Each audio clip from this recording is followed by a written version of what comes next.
Okay, I think we can start now. We are good to go, ma'am. Yeah, okay. So, good evening, respected seniors and my dear colleagues. It gives me immense pleasure and privilege to welcome you all on eve of World IVF Day, a day that honors one of most remarkable milestone in field of reproductive medicine.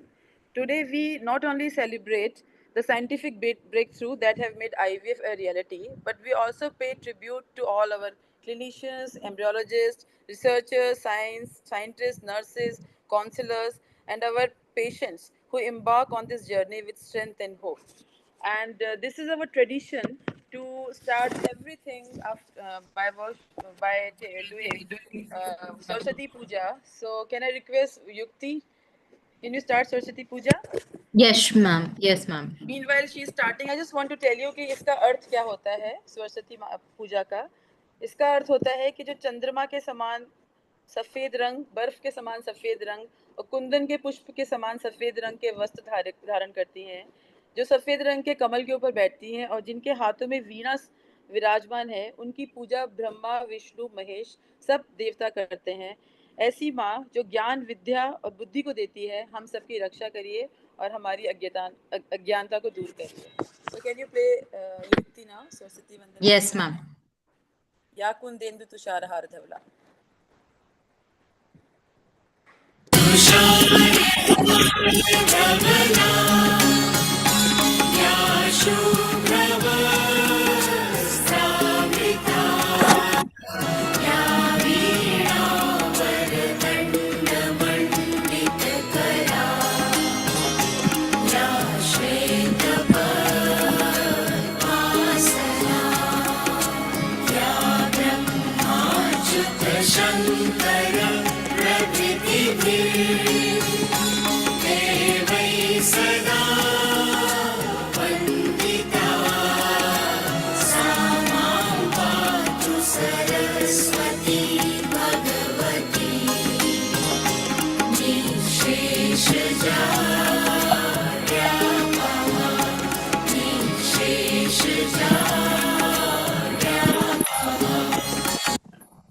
Thank you, Yukti.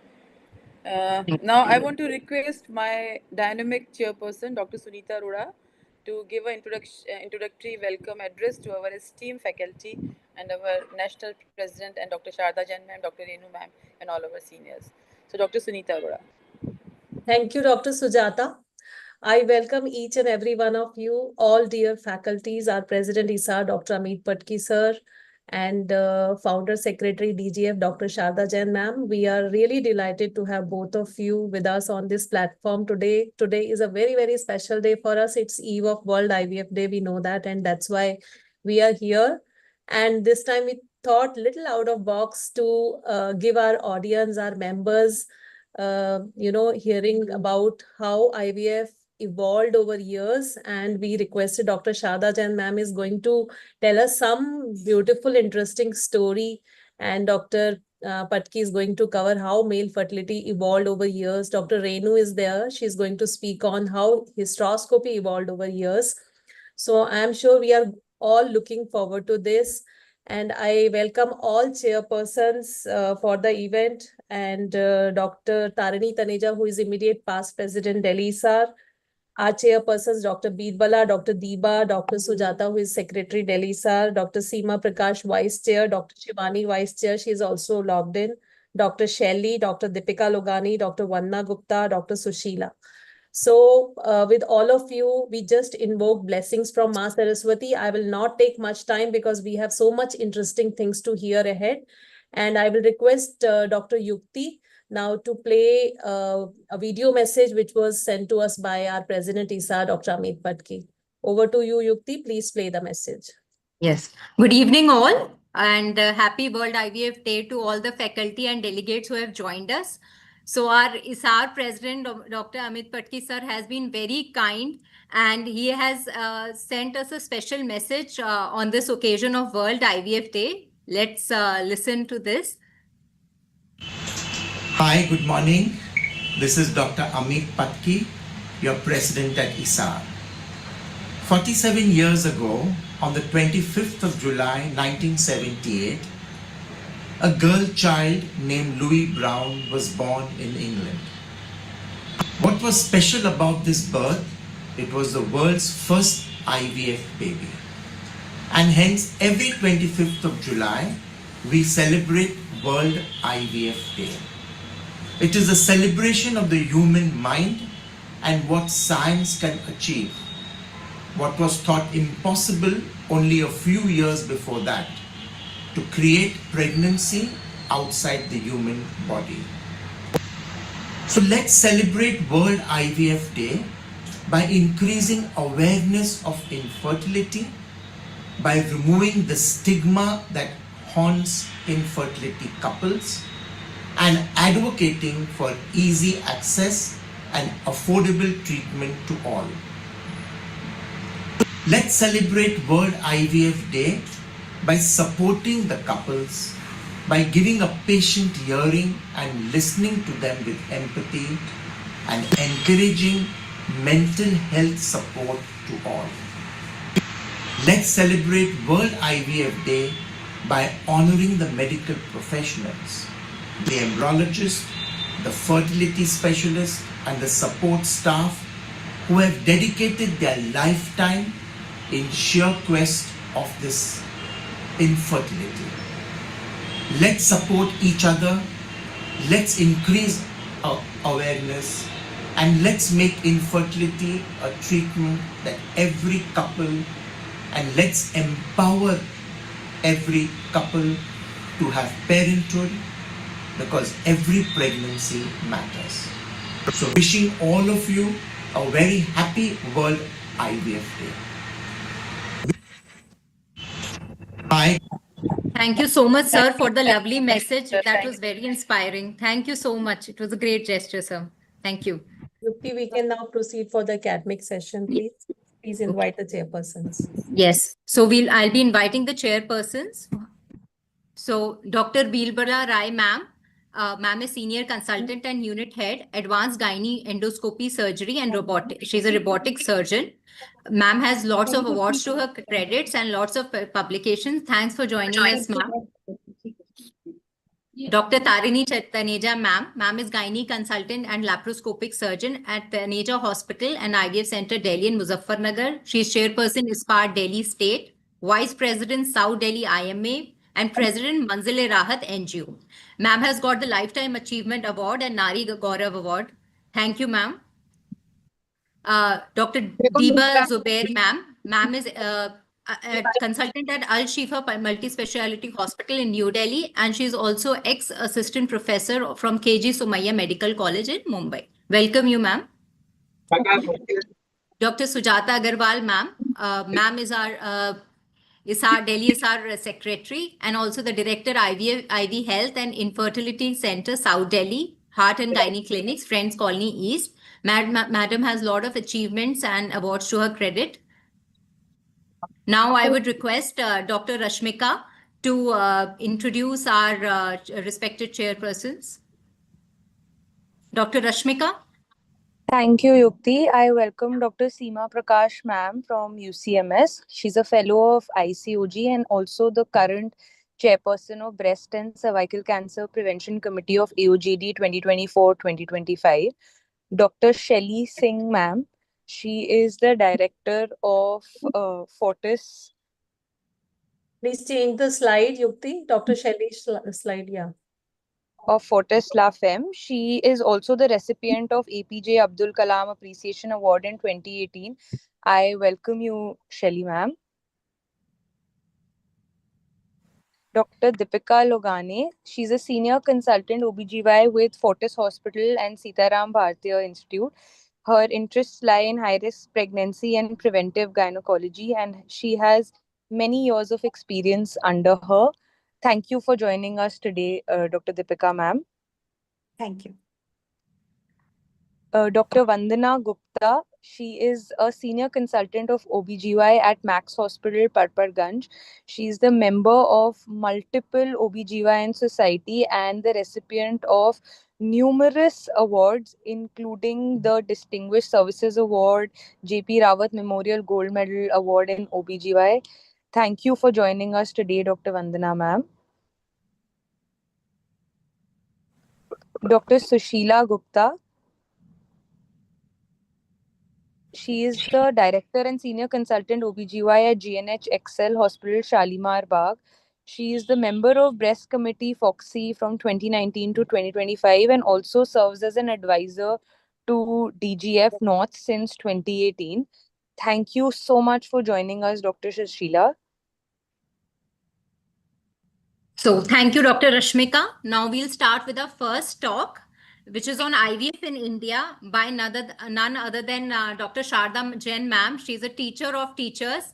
May I please request Vandana ma'am to formally introduce Sharda Jain ma'am, though she does not need any introduction. Ma'am, please do It's the my privilege. It's my proud privilege. No, she has been a mentor and a guide and a teacher of teachers. She always says, do not introduce me, but she really needs no introduction. And a wonderful person at heart who has handholded all of us and carried us forward and brought us to this platform where we can all sit with pride and enjoy all the sessions, ma'am. We have been kind enough to give us support at each and every moment. Thank you, ma'am. He has given concept of Janini Suraksha Yojana and Asha worker to the government of India, and these two programs have been taken up very nicely. And now she is spearheading a movement for Viksit Bharat. So that is her aim now. So let us see what message she has to give us today on on the eve of World IVF Day. Welcome, ma'am. Can I just add one sentence? I was just thinking how to introduce ma'am. तो मेरे दिमाग में सिर्फ ये आया कि जो ध्रुव तारा होता है दूर एक जगह स्थिर होता है और सबको गाइड करता रहता है पूरा दिल्ली Yes. पूरा इंडिया मैम की एकेडमिक एक्टिविटीज को अगर सब ध्यान से सुने तो और कुछ करने की जरूरत नहीं। बहुत हो गया भैया। मैम ये आया दिमाग में क्या करूं? Let the slide go. Very right, Sujata. Very right. You are very right. Can we have the slide off? Yes. I think so. Share.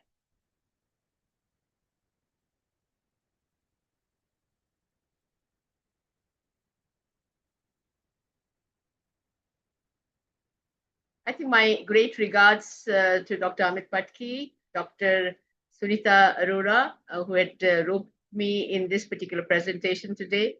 And it's a pleasure for me to, all of you know about the facts which I'm going to talk about it, but it is good to remember these facts on the eve of World IVF Day. So today I'm not going to talk about anybody else outside. I'm going to talk about IVF in India, the story of its progress, pregnancies, and parenthood. The early pioneer work in IVF ignored India. All of us know about it.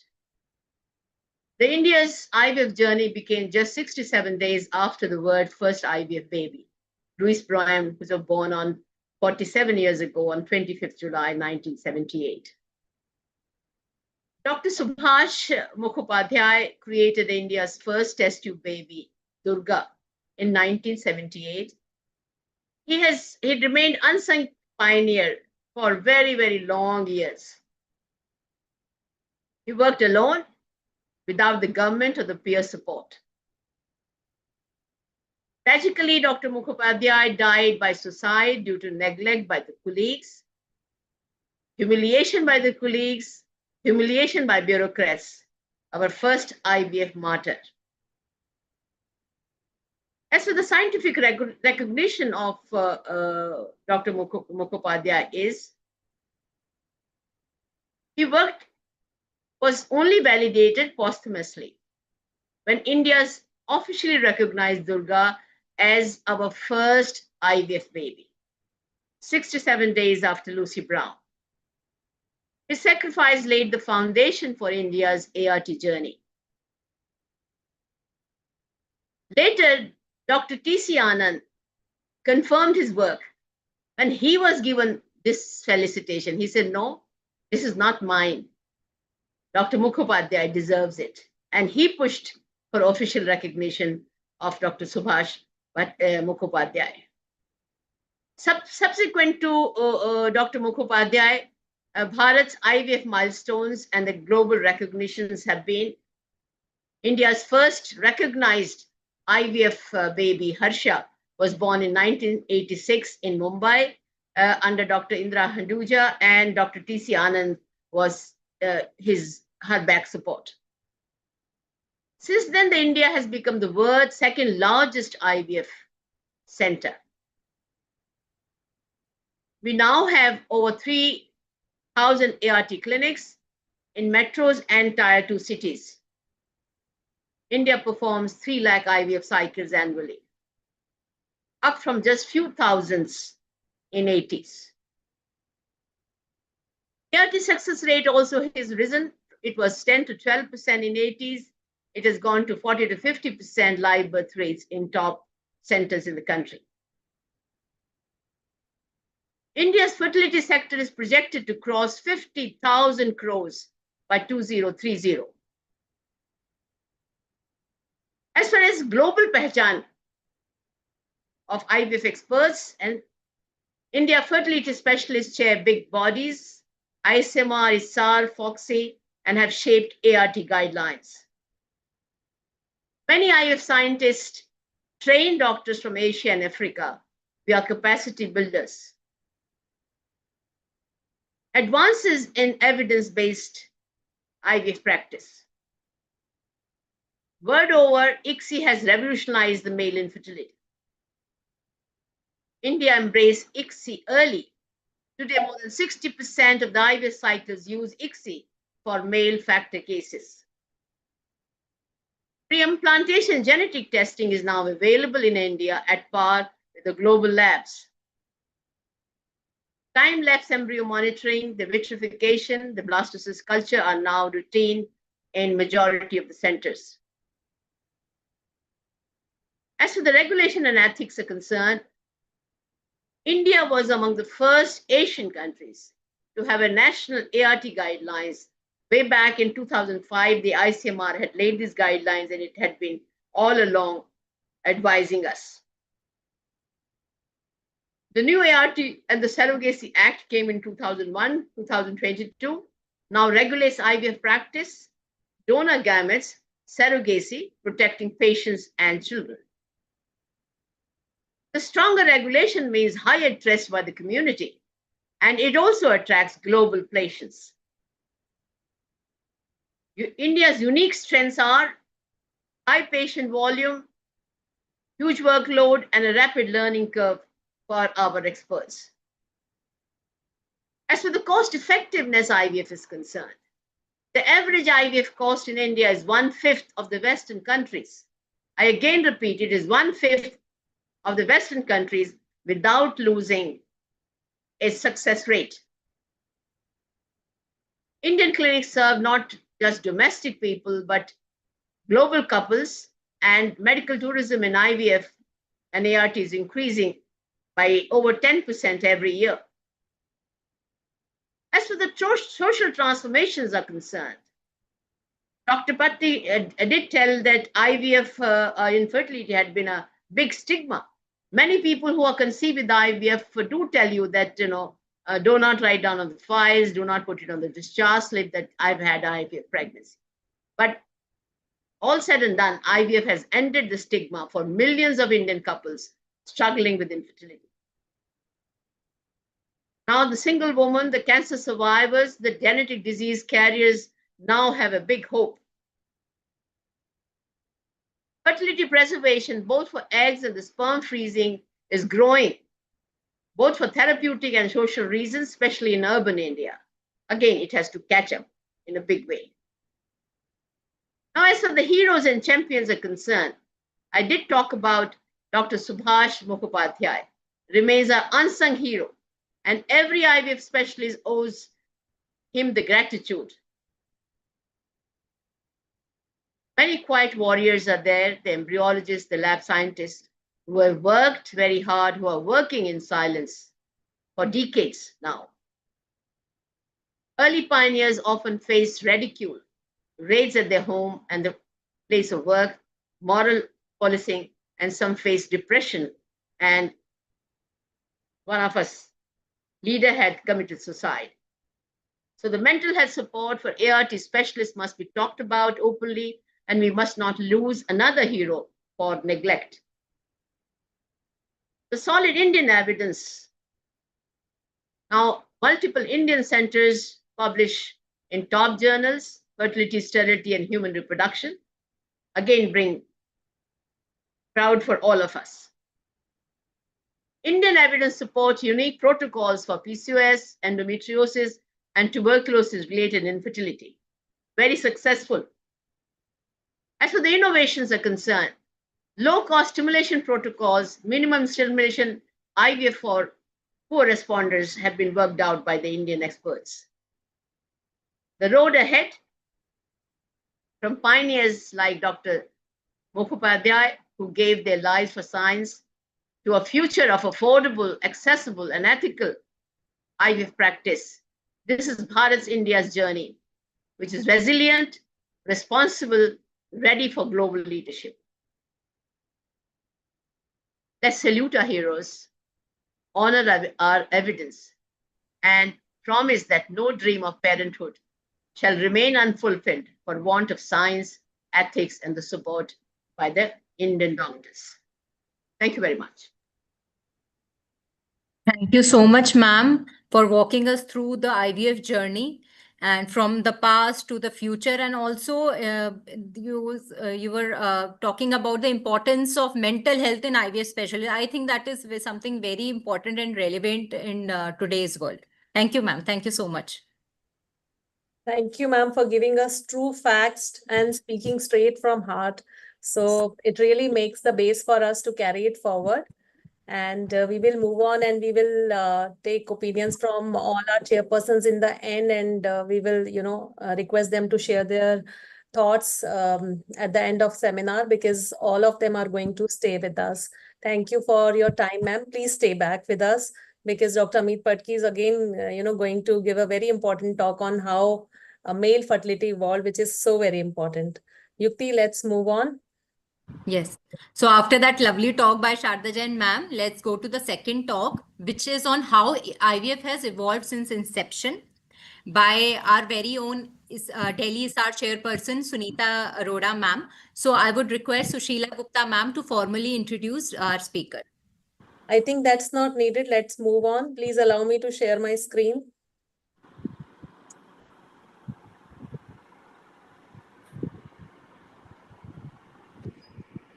Is it visible? Yes. Visible. Yeah. It's full screen. So again, just like, Make it full screen. Okay, 1 second. Is it full screen now? Yeah.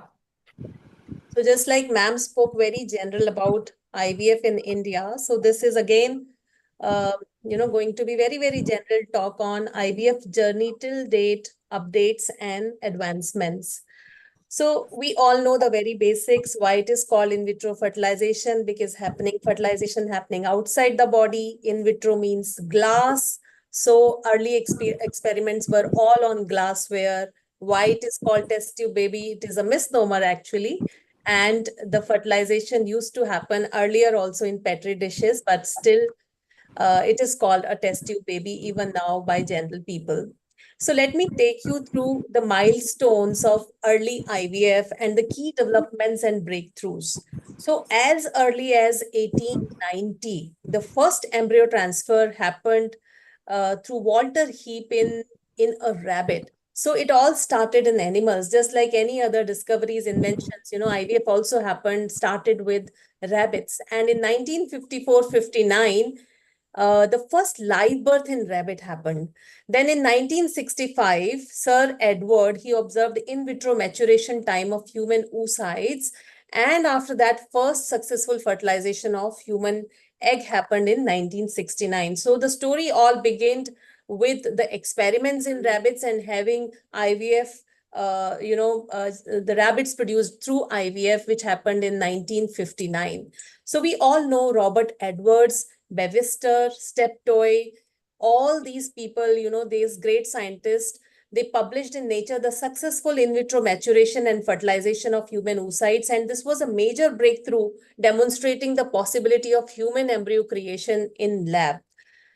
In 1973, see, most of us don't know what happened in 1973 in Australia. We know that 1978, it was Louis Brown, the first IVF baby of world. But before that, in 1973, the first IVF pregnancy had already happened in by Monash research team in Melbourne, Australia. But unfortunately, it resulted in early miscarriage. So most of us don't know this, that 1973, Australia did the first IVF pregnancy, but that somehow did not continue. And then in 1978, it was Louis Brown, who was born in England, conceived via IVF by Dr. Robert and Dr. Patrick Steptoe. And the very first, this mother who gave birth to this IVF baby, the indication was bilateral tubal blockade. And let me tell you, at that time, the ovarian stimulation was not done, and this was done in natural cycle. And we should be proud that just, few days later, 3 months later, Kanupriya Agarwal, as Dr. Sharda Jain ma'am also mentioned, whom we know as Durga, she was born in Kolkata just 67 days after Louis Brown, created by Dr. Subhash Mukhopadhyay, who, could not be acknowledged at that time, but later on, yes, people did acknowledge his work. And he was denied recognition at that time because of bureaucratic harassment, which is a hard truth. So this girl, Kanupriya Agarwal, this is article from 2018. She was 40 at that time. So she's already 47. So just imagine, we all should feel proud that, just 67 days later, after the first child in the world was born, we had Kanupriya Agarwal as our own Indian IVF child. And this story of Sir Mukhopadhyay, this inspired the film Ek Doctor Ki Maut. So all of us must watch this movie if anybody has not watched yet. So in 1981, so we had our first baby through IVF in 1978. Again, a proud thing to say that US had first IVF baby in 1981. Then French had in 1982, 1983, first frozen embryo, first egg donation success was there. In 84, surrogacy embryo transfer happened. And in 1985, introduction of ultrasound guided embryo transfer was done for the first time. In 86, first oocyte freezing happened. And in 1988, first subzonal insemination pregnancy happened. In 89, vitrification of oocytes. So 86, this was slow freezing of oocytes. In 89, we had vitrification of oocytes, after which it really paced up, and so many cases are being done now. And pre-implantation genetic diagnosis, that also is not very old. In 1990, first live birth after PGT happened. And in 1991, GnRH antagonist. We know GnRH antagonist is a blessing for all of us. And we are doing wonders for PCO girls because of this particular molecule.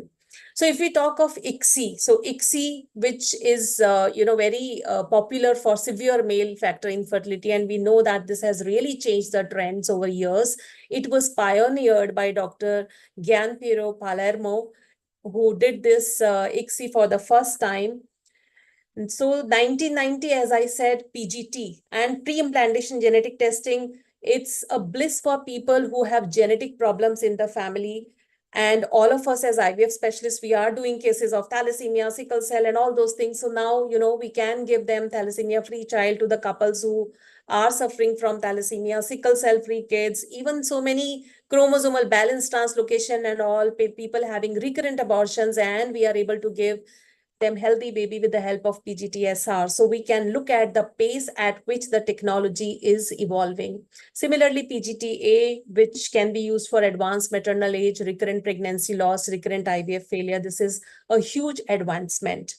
Let's look at IUI history as well. So let me tell you, artificial insemination, initially it was used for male subfertility, and now we use it for unexplained and mild male factor infertility as well.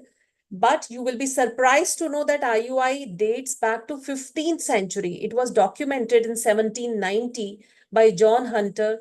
And if you look at the milestones of intrauterine insemination, in 1784, first dog insemination happened. In 1939 to 53, preservation techniques came. In 1943 to 53, human insemination studies were published. So if we look at this, the sperm preservation, cryopreservation and all was started much earlier as compared to if we look at egg freezing and vitrification programs for eggs and all. So as IVF started evolving slowly, the IUI also, it became more and more refined over the years, because some technology like sperm preparation, advanced sperm preparation, preventing contractions in the uterus, this was something common between both the things. So IUI also advanced side by side. 2010, we know Dr. Robert Edwards, he was awarded Nobel Prize in Physiology of Medicine for his work in the field of reproductive endocrinology. Now let's look at 21st century trends and where are we today. So vitrification for embryos and oocyte cryopreservation can be done.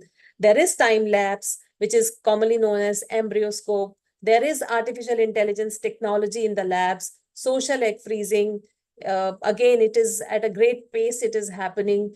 Oncofertility, something, cancer patients, some good which can be done through preserving their fertility while they go for chemotherapy and all, both for males and females. This is something which is really, really superb thing over the years, which has happened in the field of IVF. And IVF success rate and global access continues to improve with evolving technologies. So we have personalized ovarian stimulation. Gamete selections can be done with artificial intelligence, even embryo selection with the help of artificial intelligence like Erica and all those things. Embryo ranking systems are available. And as I said, embryoscope, Erica, and non-invasive chromosomal screening. So, PGT and NICS, if you compare, there is a good concordance rate as well, up to 80% without touching the embryo. The media in which the blastocyst is growing, from that media, the DNA of the embryo can be separated and it can be looked for genetic problems. So isn't it a wow situation that the way it is evolving? So this is how embryo ranking looks like. If you upload the images of embryo on a software, and you can get the genetic scoring like of different blastocysts, and you can choose blastocyst for your patients. And then comes advanced genomic sequencing and editing the genes, which is highly, highly advanced things. And maybe, this will be with our country as well in next few years. Then comes mitochondrial replacement therapy, which is very advanced thing. And it's like, the concept behind mitochondrial replacement therapy theoretically is, if defective mitochondria in eggs or fertilized eggs are replaced with healthy donor mitochondria, it will bypass maternal mitochondrial DNA mutation and enhance the cellular function. So just see where we are today. So around 3 to 4 countries are already doing this MRT, mitochondrial replacement therapy. And hopefully, within next 10 years, this technology, even in India, we are going to have this.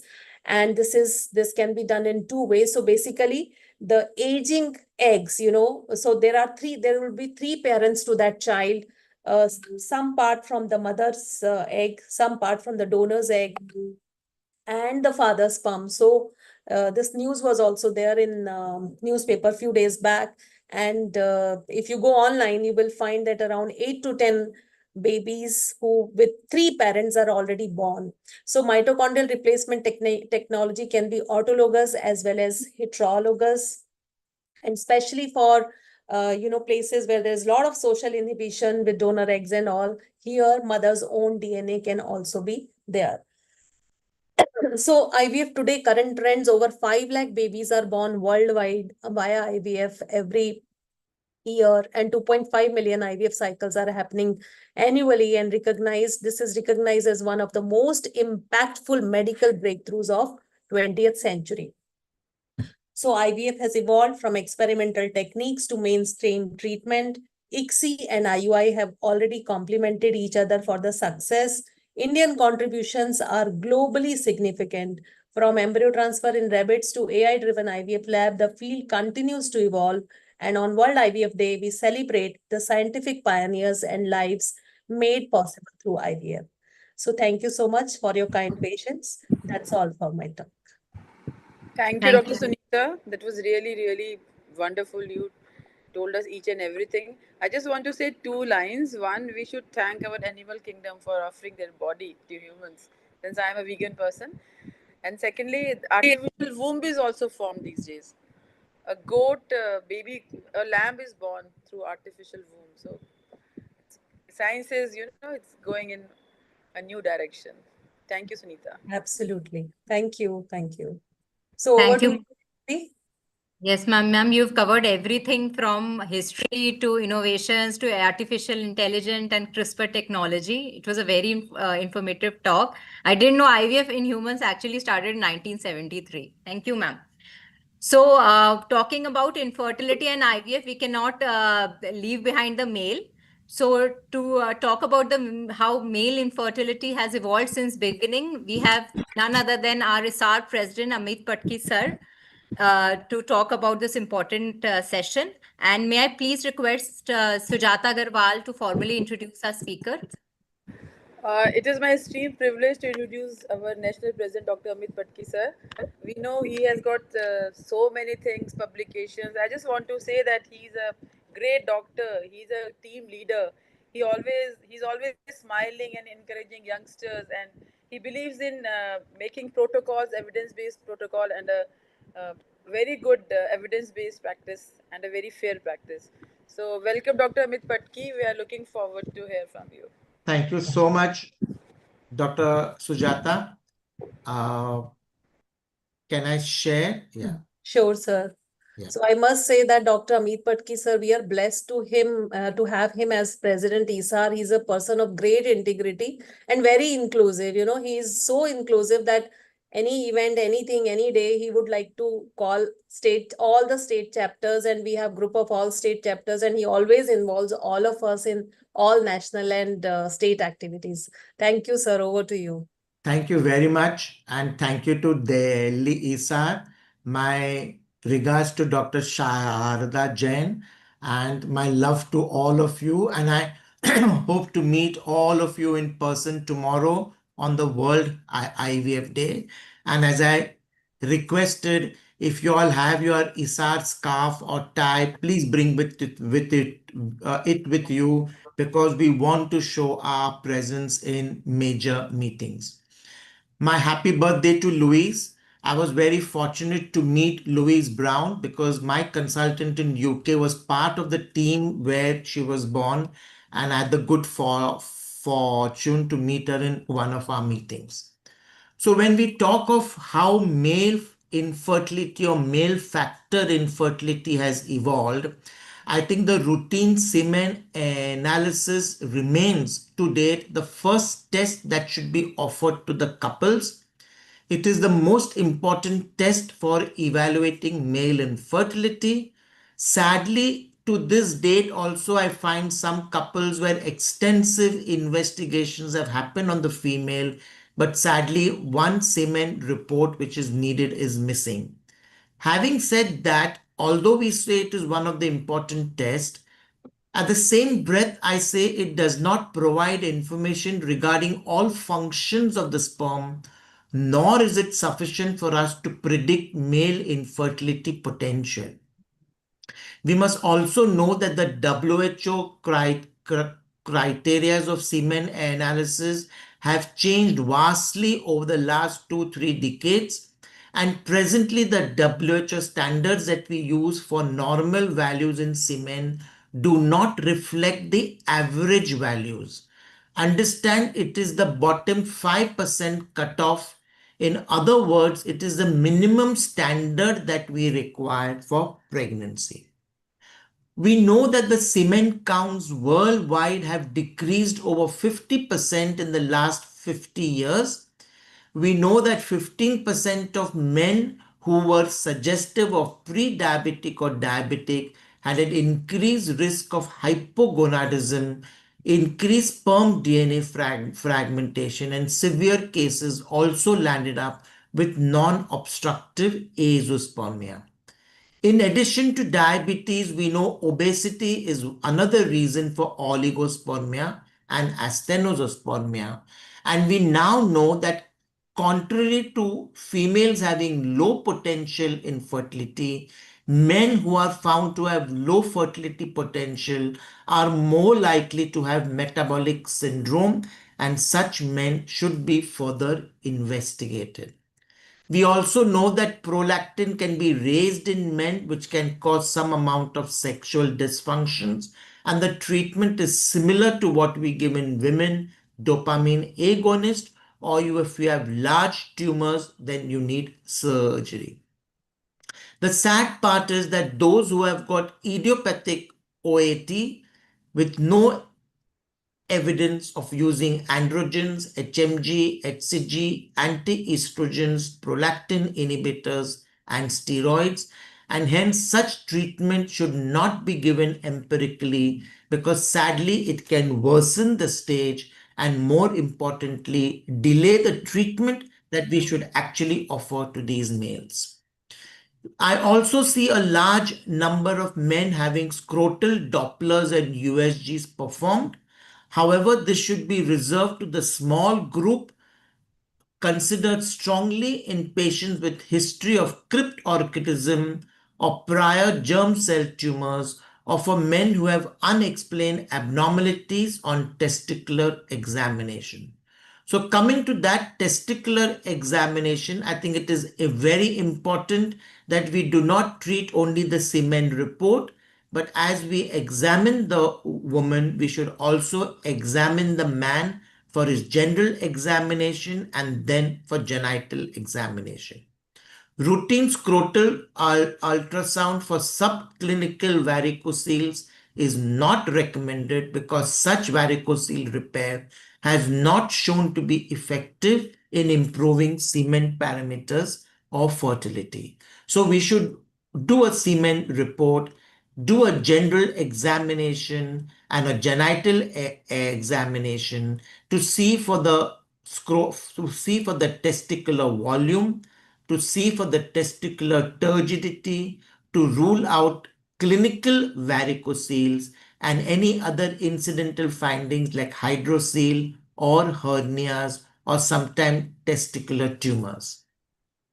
As Dr. Sharda Jain and Dr. Sunita very effectively said, that ICSI, but we all know, was discovered incidentally in a Belgium lab, but it is a highly effective therapeutic intervention to assist fertilization in severe male factor infertility.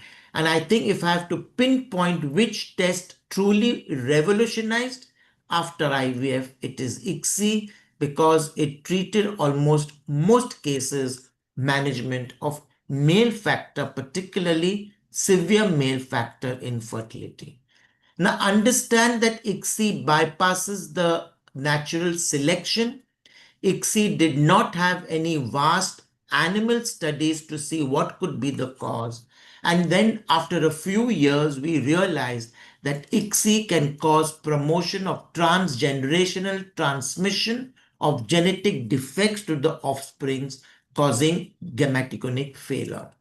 And hence we know that it has a potential to negatively impact the genetic composition of the humans, and particularly in cases where there is severe OAT or azoospermia. Before we label somebody as azoospermia, we know that only routine semen analysis is not sufficient. We need to do two semen analysis, and more importantly, we need to centrifuge the sample and check the pellet, because in 2% of so-called absent sperms, once you centrifuge the sample, you will find few sperms and the diagnosis and the treatment completely changes. In azoospermia, it is important to do the FSH, the total testosterone, TSH, LH, prolactin. And if a biopsy is done, because quite often the patient lands up with andrologist and they prefer to do a biopsy, I think it is important to freeze this sample because you could use it later and prevent another biopsy at that time. Also, it is important to send a small sample for histopathology because 1% of patients with severe OAT and azoospermia have presence of carcinoma in situ, and you could actually save a patient's life besides giving them a family. We all know there are two major types of azoospermia and obstructive azoospermia, where there is obstruction and hence fructose negative, low semen volume because the maximum volume comes from the seminal vesicles. On examination, there is normal testicular volume. In some cases, you can find bilateral absence of vas, and only if you suspect there is seminal vesicle obstruction or ejaculatory duct obstruction would you want to do a transrectal sonography in such people, because surgeries can effectively open up this obstruction and save you the need to do advanced ART treatment. However, a maximum number of azoospermic patients are non-obstructive, which means there is no obstruction, fructose positive, normal semen volume. But when you examine such men, you find that the testicular volume is low, the testes are soft, there is flat epididymis, and if you have an elevated FSH, you know that this problem has been there for a longer time, and TISA or TISE or micro TISA, as the case may be, is the effective treatment. It is important that to do genetic testing in these men on the Y microdeletion and normal karyotype, because 7% of severe OAT and 15% of azoospermic men can have Y microdeletions or abnormalities in their karyotype. Now, what is Y microdeletion? The Y microdeletion is the AZFA, B, and C, which is concentrated on 5 and 6 on the Q arm, which is the long arm of the Y microdeletion. But these are not the only areas or genes which code for spermatogenesis. You have other genes like DAS, RBM, or DFFR genes, which are also associated with male infertility. Why it is important to do Y microdeletion? Because if you know which deletion is there, then you know what is going to be your chance of getting sperms. You know that if it is going to be A and B, you would not get sperms, and with C, there is chance of getting sperms. Later on, we started doing fish on sperms because we knew that some of them would have disomies, which is because sperms are supposed to be haploid, have only one set of chromosomes. When you find that there is disomy or there is XY in the sperm, you know you are going to get abnormalities in the embryo. We also know that if a biopsy is done, even if there's one area of hypospermatogenesis, you have a good 80% chance of retrieving sperms. When you know that there is going to be a maturation arrest, even in those cases, almost 40% of them will give you sperms. And now we know that even if there is diagnosis of Sertoli cell syndrome, 25% of sperms can, 25% of the times you can retrieve sperms if you go ahead and do micro TSA. There was some thoughts and some school of thought that you should be using the sperms which are retrieved from the testes in patients who have got severe OAT, because these are the sperms which do not have high DNA fragmentation and would give us better quality of embryos, better implantation rates, and lower miscarriage rates.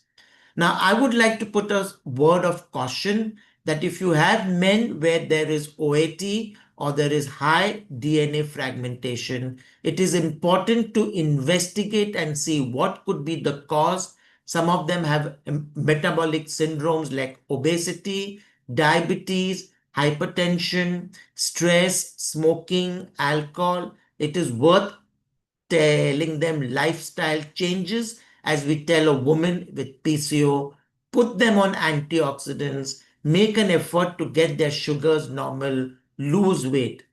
Despite all this and addition of antioxidants, if the sperm DNA fragmentation still continues to remain high, then we could think of using the sperm from the testes, because we really do not know what are the epigenetic changes that can happen in such babies and which can be found only in their third, fourth, or fifth decade of life. So now I come to a test which is evolved, which is the sperm DNA fragmentation test. And in my mind, it is a window to not only fertility, to a man's health. And why do I say this? Because I had an eye opener when I read this paper of Ashok Agarwal, which said that 15% of patients with male infertility were actually found to have normal semen reports. So the semen report that I feel should be the first test. It is still very important. But if you have a man who is obese, who has got lifestyle issues of smoking, alcohol, diabetes, hypertension, I think it is important to correct all these as we would advise in a patient, in his wife, because we know that 15% of patients would fail because of male factor, which is undiagnosed. So selection of sperms with high DNA fragmentation can result in undesirable effects, giving us lower pregnancy rates, high miscarriage rates, or even to go further, some amount of epigenetic and genetic defects. We have seen, especially in advanced paternal age now, that when men father children after the age of 45, but definitely 50, we see a large number of mutational changes giving us rise to ADHD or childhood cancers in such children. So we know that sperm DNA integrity is crucial for fertilization and development. And we know that the ROS is increased, and we know it can be increased with varicoceles, with genital tract infections, obesities, with previous radiation and cancer treatments, with environmental pollutants. Some of this we can control, some which we cannot, but it is important to tell the men that they also need to have lifestyle changes. There are various tests. I don't think time prevails for me to get into details, but the benchmark test is a tunnel test, which is very difficult, very expensive. So most of us would use the indirect sperm chromatin assay or the sperm chromatin dispersion test. We know that if the DFI is raised, we have complicated pregnancies, and if the DFI is more than 40-50, the pregnancy rates are abysmal.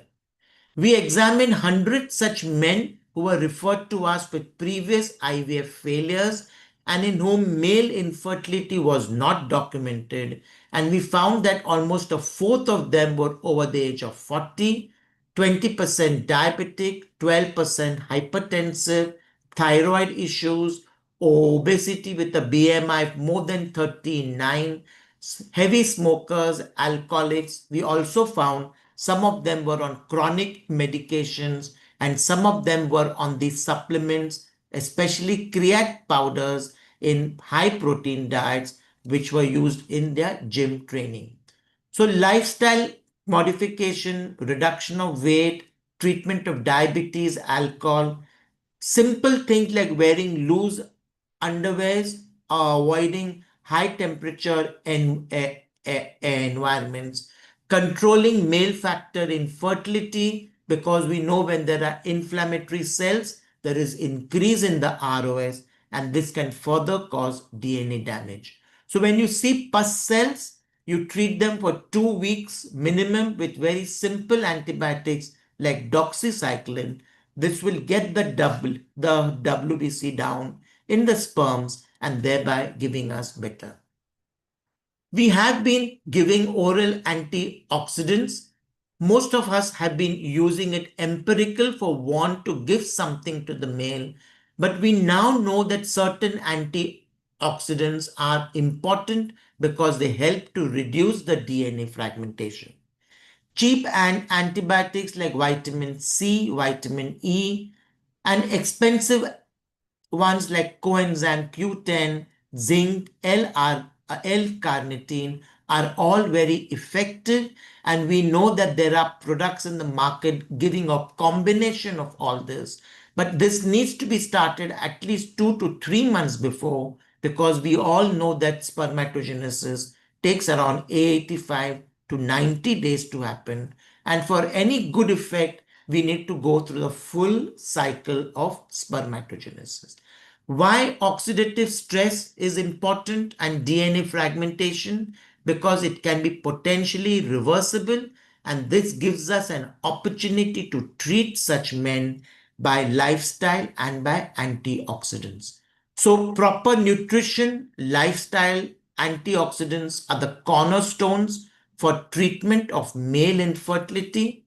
This is one of my favorite slides because it exactly shows you which antioxidant, which micronutrient affects the sperm head, the mid piece, and the tail, and it is extremely important to put such men. Varicocele repair should be offered in men in whom it is physically palpable, and more important, the testicular volume and the turgidity is normal. If the varicocele is present in men with very small, impalpable soft testes, such varicocele repairs eventually fail and can bring more sadness or concern or distrust in the patient. Micromanipulation techniques for sperms, we know that we started with swim up, then we moved to density gradient. Now we have got magnetic sperm sorting, high magnification. We have got sperm selection techniques like where we can do sperm selection like doing PIXI or using better techniques. We also know that testicular sperms are better, but use them with caution only after you have tried various different methods. And we know that it will give us a better reproductive outcome. Simple things like short ejaculatory abstinence also helps to reduce the ROS and DNA fragmentation in the sperms. PIXI using hyaluronic acid and various microfluidic devices help us to choose the sperm and give us better successes even in IUI, in IVF, and in ICSI. Avoid prolonged incubation, prolonged centrifugation. Avoid using cryopreserved sperms because we know that will cause a problem and increase DNA fragmentation in certain patients. And using of IMSI, high magnification, is important. So to end my talk, there has been a very great evolution from simple sperm semen analysis to advanced techniques to advanced methods to advanced devices which are important, but simple things like lifestyle, weight loss, stop smoking, reduce alcohol, antioxidants also go a long way in helping us to conquer male factor infertility. I end my talk here with profuse thanks to the Delhi ISAR President Dr. Sunita, Dr. Seema, Dr. Sujata, and my gratitude and regards to Dr. Sharda Jain. And I'm really fortunate to have her when I speak. Thank you very much. Thank you so much, sir. Thank you for giving us such a comprehensive review of how we evolved as far as male fertility is concerned. It's very, very informative. And thanks for being there and for sparing your time, sir, for this special day for us. Thank you. So we will quickly move on to the next talk now. And as you all know, hysteroscopy is an integral part of IVF, isn't it? And hysteroscopy is close to our hearts as fertility specialists, and we know so many things, especially cases of recurrent implantation failures and all, where 3D scan is showing you one problem or the other. If you do a hysteroscopy, you kind of go towards success in quite a few number of cases. And we are lucky to have Dr. Renu Mishra here, who is President HSI. Dr. Yukti, can you please project the slide, and can we request our chairpersons to complete thank you, Sunika. I will share my slides. Thank you. Can you see my slides? Yes, we can. Dr. Shelley, please read out Dr. Renu's CV for us. No, your slide is not visible. Let me share my screen. Ma'am, can you? No. Yeah, we can Shelley, see your please slides, ma'am. stop sharing. Hi, so it is my proud privilege to introduce Dr. Renu Mishra, who actually requires no introduction. She's a very respected senior of ours She's the director, Kamna Fertility and IVF in Gurgaon, and a senior consultant in obstetrics and gynecology at Sitaram Bhartiya Hospital. And she has held the position of additional professor at AIMS. She is the founder president of the Hysteroscopy Society of India and even the past Thank you, president Shelley. of I think Delhi we move on. Gynae Forum. Okay, ma'am. I would have loved to have gone on and on, but then I guess. Thank you so much, Shelley. Thank you so much. Some other time. If you stop sharing, I will share my screen. Yes. Okay.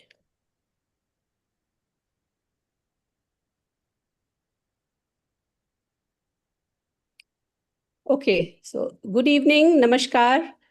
At the outset, I would like to thank Delhi ISAR, Dr. Sunita, Dr. Sujata for giving me this opportunity to be part of this World IVF Day celebrations. And after hearing the stalwarts, Amit sir, Dr. Sharda Jain ma'am, Dr. Sunita, and showing us the roadmap how IVF evolved, I now take you a brief journey how hysteroscopy evolved. As we all know that hysteroscopy has become an integral part of diagnosis and treatment of infertility now. So in the field of medicine, and I would say in any field for that matter, progress is driven by the imagination of pioneers and the dedication of subsequent researchers.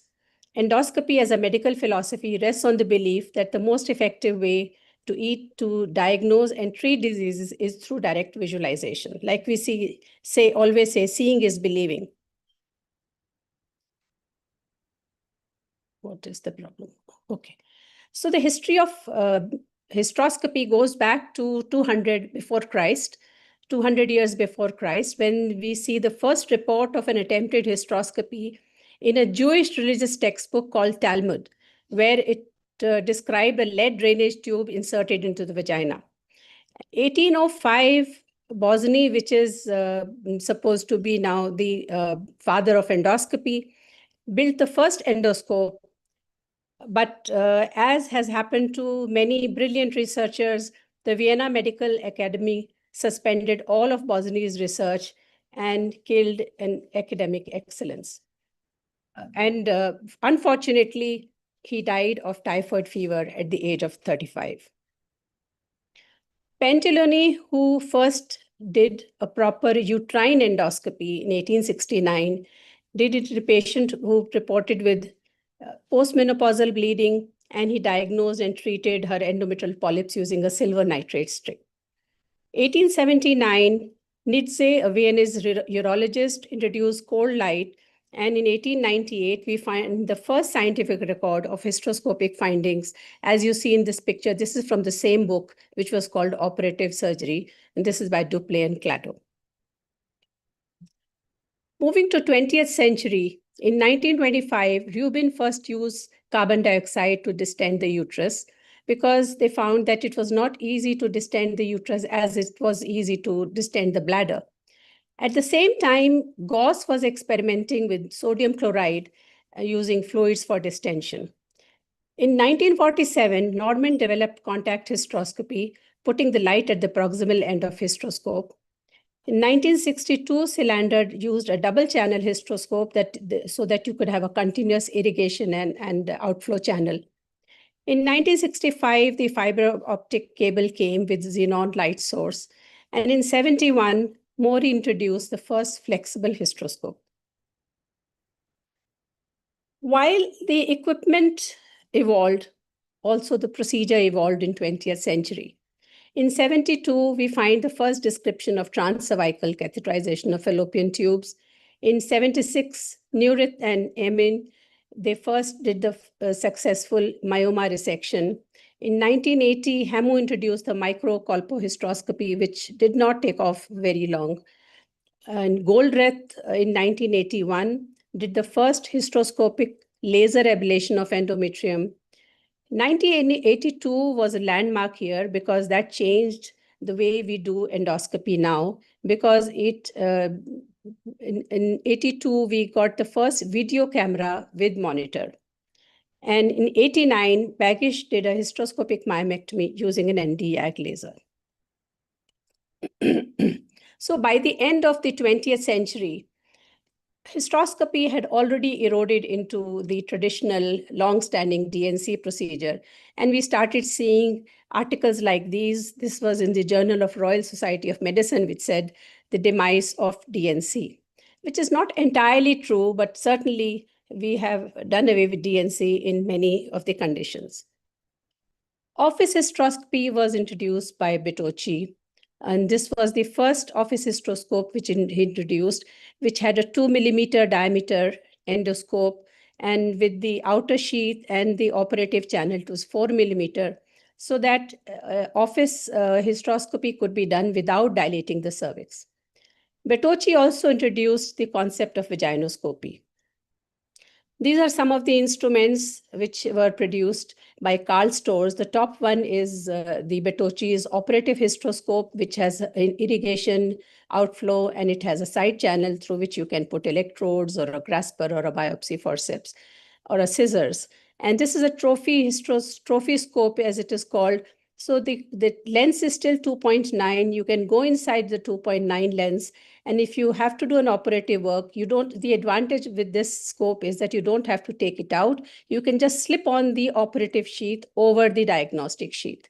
So it saves you from taking out the hysteroscope and going back again, which actually spoils the vision a little bit. 21st century, we saw that the equipment which was made till now saw very sort of fine tuning. The scopes got thinner, cameras became high definition. We got newer versions of Hystromat. We also had bipolar compatible hysteroscopy. The earliest of these was produced by Johnson & Johnson, called the VersaPoint, what you see in the picture on the right side. And it produced a twizzle, an electrode, so that you could use normal saline for electricity rather than using glycine, as we had used all along before this for monopolar electricity. Hysteroscopic morcellator is probably the last of the addition to these gadgets. So that is how it works. Sorry. So this is a mechanical morcellator which sort of nibbles small polyps or myomas, and it also flushes the uterine cavity so that the cavity remains clear and your vision is not marred.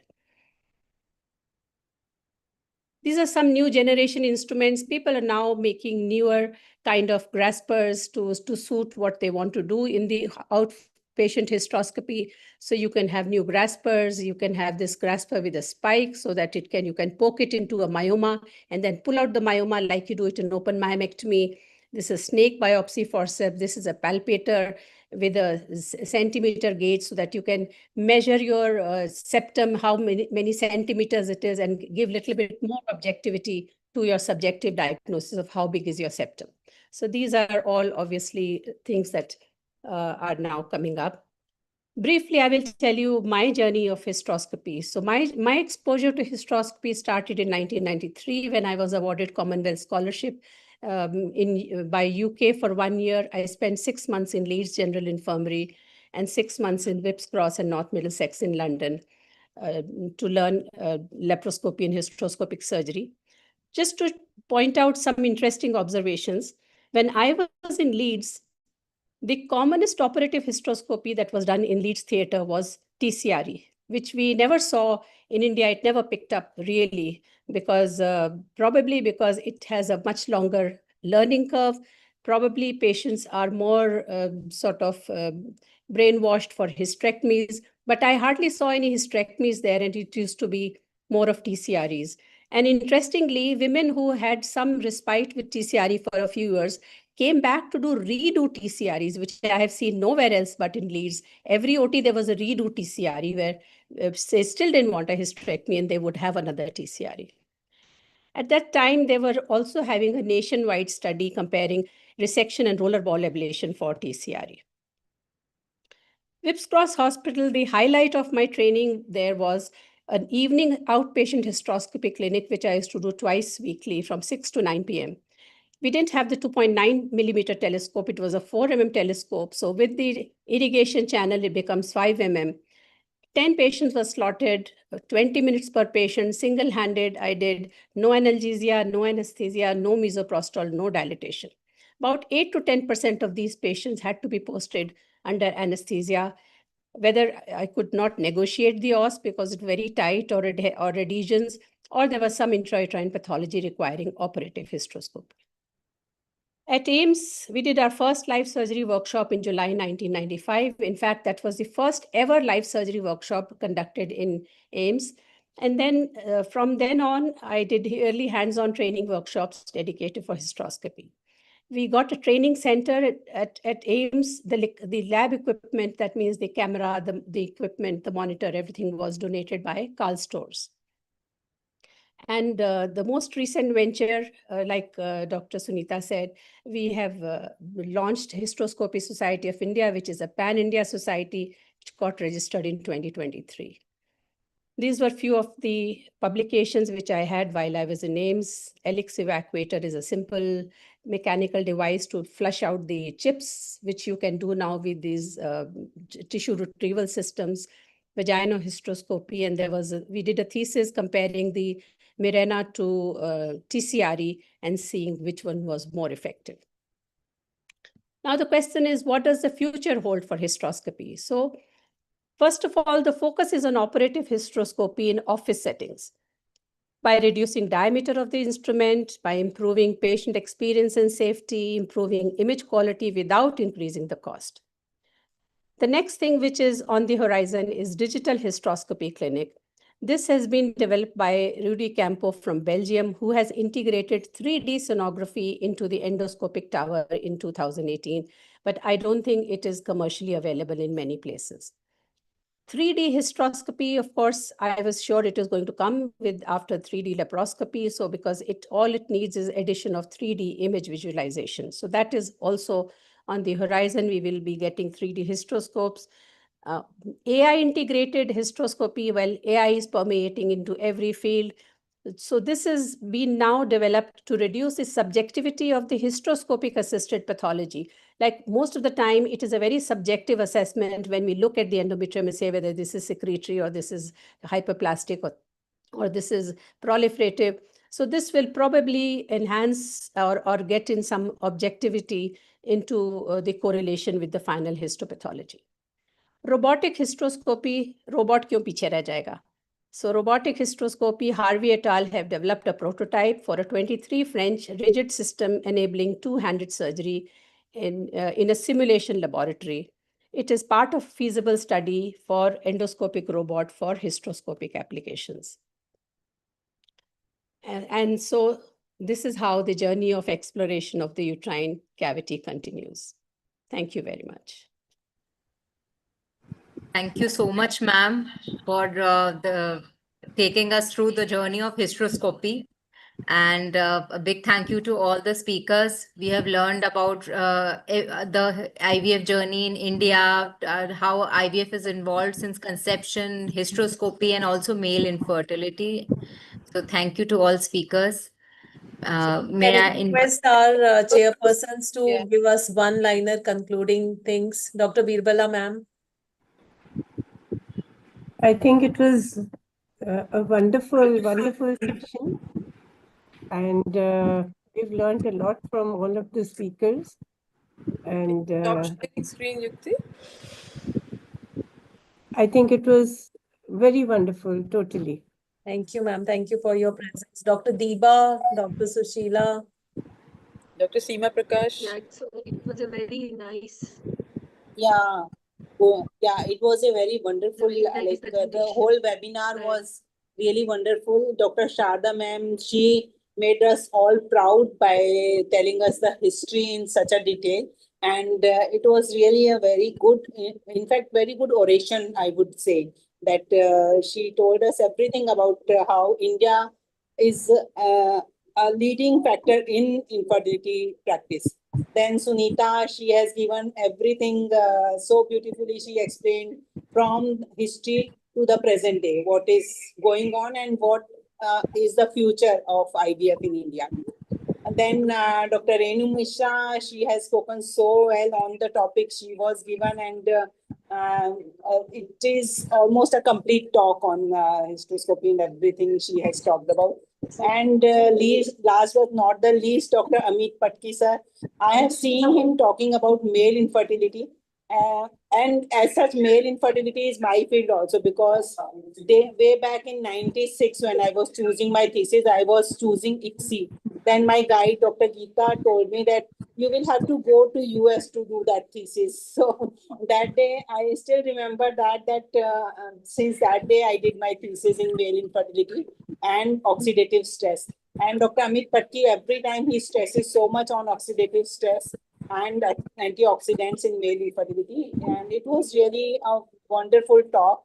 And this webinar, Sunita and Sujata, I must congratulate you. Being a part of this team only, I am also a vice chair with you. But you, both of you, organizer. yes, I am also a part of this team. Dr. Shelley. But you two really work hard on these. Thank So you. congratulations. Dr. Shelley. So I'll just keep it very short. It was a Yeah. wonderful presentation from all the speakers, right from the simplest of things to what all is there on the cards. And I think as Indians, we must be very proud, because we have a long way, that we've had in terms of history of IVF till the time that we are into the future. So it was a wonderful, wonderful experience. Very Dr. different Vandana. Dr. webinar. Thank you, Dr. Vanna. Any message Yeah, for yeah, it on was World IVF Day? excellent. Please don't say that everything was wonderful. Say something else. Something new, something fun. No, She means it has been everyone a has to be webinar to make us specific. very proud, make us really, really proud with our history and Yes. now the big leaps which are being taken. And I really know that India will take us way ahead, as ma'am has visioned that it'll be a Viksit Bharat, even in the field of Dr. infertility. Tarani ma'am is there. Dr. Tarani, Dr. Deepa, Dr. Deepika. Dr. Shivani is there. Yeah, it was a very short and crisp presentation by all the speakers, especially about the lesser known facts about infertility, about male infertility, about the history which we didn't know so much. So thank you, Dr. Sunita and Dr. Sujata, for giving me Dr. this Sunita, opportunity. I'm here.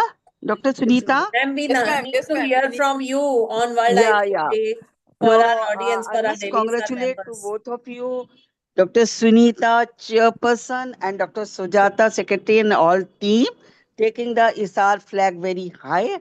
I'm really proud of being here, like listening to all our legend, Dr. Sharda Jain ma'am, Dr. Amit Patki, Dr. Sunita, and Dr. Renu Mishra. Dr. Sharda Jain make the thing so interesting and simplified. I really feel very proud. And Dr. Amit Patki, really, he also very beautiful talk on the male infertility and especially on the ROS, why the antioxidant are very important. And Dr. Sunita, your thing was very, very interesting, lucid talk. You covered A to Z, everything of the advancement in the IVF. And Dr. Renu Mishra, really, she is spoke very well and smooth about the hysteroscopy. Thank you, So ma'am. Thank you. congratulations to the team, especially Dr. Sunita and Dr. Sujata. And thank you so much for giving me opportunity. Thank you Thank so you, much. ma'am, for being Okay, dear. there. Okay, Dr. bye. All the Shivani best. is there. So, Dr. Deepika, Shivani. Dr. yeah. Shivani. So thank you so much, Dr. Sunita, I Dr. wanted to, Sujata. yeah. Yes, ma'am. Ma'am, bolna cha rahi. Deepika, after Shivani, you speak after Deepika. Yeah. So thank you so much, Dr. Sunita, Dr. Sujata, Dr. Seema, Dr. Yukti, for giving me the opportunity. Thank you so much. So yeah, ma'am ka Dr. Sharda Jain's talk was all heart. She brought us told us about the unsung hero. That was something new, really. I didn't know about that. About Dr. Mukherjee sir, that how his contribution. He can be called the father of IVF in India. That his contribution was not recognized till after he passed away. And then Dr. Sunita Arora went from there to pure science, innovation, PGD, and the MRT, which is going to be coming soon, probably in India at some point of time. Then Dr. Amit Patki sir's class was truly a master class on male infertility. And ma'am, Renu Mishra ma'am, you were just excellent. You also traced all the history of hysteroscopy and your personal journey. That was very inspiring. कि आपने कहाँ UK में किस तरह से how you learned from initial part of hysteroscopy, and then how the department was set up in AIMS with Karl Stroh's donating the instruments. And ma'am, आप कहाँ से कहाँ तक IVF पहुंच गया है with hysteroscopy, with everything. And of course, as Dr. Vandana is just saying, we are now in जैसे leaps and bounds में हम आगे जाएंगे. Dr. Sharda Jain said कि we are now second in the world with IVF. So Viksit Bharat में, I think that should be the dream, that we will be first in the world with IVF. Right. Thank you. Shivani, you want to say something for Delhi sir? Yeah, I just wanted to say कि so many couples जिनके पास सिर्फ adoption option था और कोई option ही नहीं था, because of advances in infertility, even for us, that we have seen in 10 years in micro TISA with stem cells for uterine factor, हम adoption के लिए बोलते थे, and now these people can have their own children. So there are huge terrific advances, but at the same time there are so many limitations, because we make excellent embryos but we are not able to cross that barrier of implantation. So we have come a long way, we have a long way to go, and all the presentations were great. And I wanted to add about Mukhopadhyay. He froze the embryo, he froze the egg. I mean, he deserved the Nobel Prize. He was like leaps and bounds ahead, and that is what we are doing now. We have gone back to the past where we are using frozen cycles. So thank you, everybody. Thank you, Shivani. Dr. Sharda Jain, I think, has left, right? Ma'am is there. Ma'am is there? She's not there. She was there. Can I just congratulate all the IVF specialists and embryologists on this World IVF Day, or the eve of World IVF Day. So everybody is working hard, and good luck, because we are also in difficult times now to practice IVF. Thank you, We ma'am. have Thank you, and same to you. but we still have difficult times. Same to you, ma'am. Right. So, so we have our UNS team people with us, and Dr. Manish is there. So Dr. Sujata being secretary, and she has to give a vote of thanks. But after that, I'll request Dr. Manish also, because he also wants to say something. So after Dr. So I think Sujata, I will let him it say over to Dr. Manish from UNS team. So we are really grateful to them for giving us this platform, and it was flawless. Thanks to Mr. Rajendra. Thanks to Dr. Manish, Dr. Shruti, and Rishikesh from you. Thank you. So, ma'am, do you I want me audible to or Manish after that? Yeah, ma'am. So, do you want me to say something, ma'am? Yeah, if you want. Yeah, please, Dr. Yeah, Manish, go ahead. So, sincere thanks from UNS team out here. Just want to highlight one interesting fact about the first IVF baby. Louis Brown, as we all know, had an interesting middle name. And that middle name was given by Dr. Patrick, who had delivered her through a cesarean section at the stroke of midnight, close to midnight, some 47 years back. And her middle name goes like Louis Joy Brown. So that was the word joy he chose, because she was supposed to bring joy to the world. And that's what at UNS, my colleague Rajendra Sharma, who is the GM, my colleague Dr. Shruti, and myself, Dr. Manish, we and our team try to bring joy of parenthood to each and every couple which visit your clinic, and we try to help through our products which we deliver through our sales team out there. Ma'am, if you allow me, I'll request my colleague Dr. Shruti to express some words of thanks, if that's okay, ma'am. Yeah, sure. Shruti, over to you. Yeah, thank you so much, Dr. Manish, and thank you, everyone. So, good evening. It's almost a good night for most of us, actually. But yeah, my name is Dr. Shruti, and I'm from the Medical Affairs team at Universal Nutrascience UNS. UNS is a leading and continuously growing science and evidence-based nutraceutical company. We proudly support fertility health with a focused range of products, particularly in the segment of CoQ10 like CoQ-Man, CoQ-LC, CoQ300, and so on. On behalf of the entire UNS team, I extend our heartfelt gratitude to each one of you for being a part of the ISAR Delhi IVF Day celebration. A special thank you to ISAR Delhi for giving us the opportunity to serve as the academic partners for this initiative. We are deeply grateful to Dr. Amit Patki sir, Dr. Asha Bakshi ma'am. She could not be here today, unfortunately, but yeah, Dr. Sunita Arora ma'am, Dr. Sujata Agarwal ma'am, Dr. Seema ma'am, Dr. Yukti ma'am for their unwavering support and guidance with this. Our sincere thanks to all the esteemed faculty members for gracing the event with their presence.